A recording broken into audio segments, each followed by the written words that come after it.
This is an update on my sculpting process for one of my Voynich manuscript-inspired sculptures.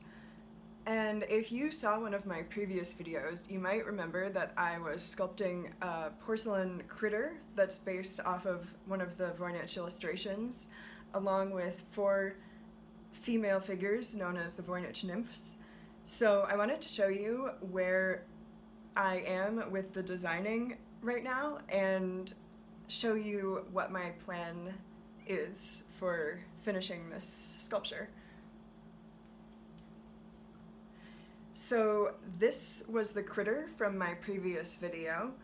It's been fired in the kiln once at this point. It's going to get fired again with a glaze firing. It's going to get a greenish color, and it's also going to become a lot stronger after the final firing. So right now it's still pretty fragile. I've been keeping it in a out of the way spot on some bubble wrap, just to make sure that nothing happens to it. And I wanted to show you my plan of what's going to happen with this in the final sculpture. So if I can show you what is on my table here.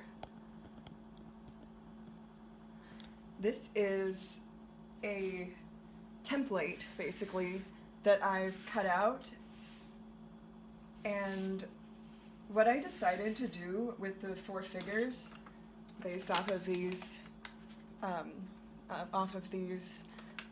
4 is instead of making one complete background for them all, which might be a little bit of a problem if one of them cracks or if something happens to one of them, it would affect the entire piece. And I don't want to have to be remaking the entire piece at this point if something happens to one of them. So I want to make sure that they can individually be fired separately. Hopefully they'll all be okay, but if not, I can more easily repair or replace, hopefully not, but if that's necessary, one of them, if they each have their own sort of back panel. So what I did, and I'll show you the porcelain after this, but I made a flat piece of porcelain.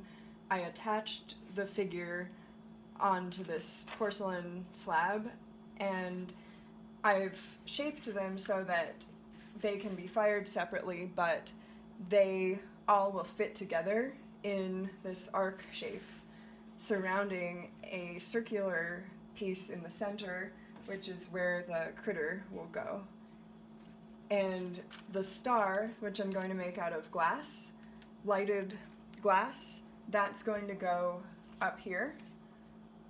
So the star will get secured onto this central panel, and it's going to have a wire coming down, and so that it looks as though it's held in the critter's mouth. That's why I've made a little hole in the center, if you can see that, and also here. So this piece is completely hollow, so that a wire can actually pass through and out the back. This way, if this is the front, the wire can go out the back of the sculpture, and it will just appear that the star is floating up here. I was originally planning to make this a freestanding sculpture, but I changed my mind because of a lot of different reasons, design considerations and things like that. So this will actually be completely flat on the back, and all of these pieces will get permanently attached to some kind of a panel so that it can be displayed vertically. I used these cutouts um, as templates for cutting out the porcelain, which I'll show you after this. And these are sized with the consideration in mind that porcelain will shrink by quite a lot, probably about 15%. So the final sculpture will actually end up being 15% smaller than this. So this does look pretty big, and overall it is going to be a large sculpture, but it will be a bit smaller than this due to the clay shrinkage. And the star actually has to be made not too small. It has to do with just the electrical requirements of making a plasma glass display. There are some technical reasons why the glass piece can't be too small, or the light will not really be bright enough.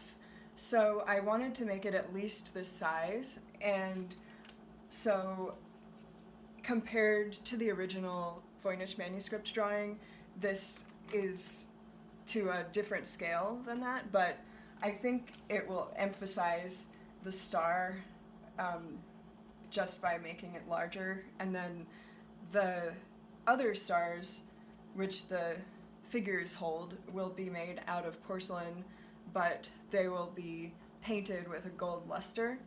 So this will kind of reflect the light from the central star off of the gold of the other stars. So I think that will create an interesting effect.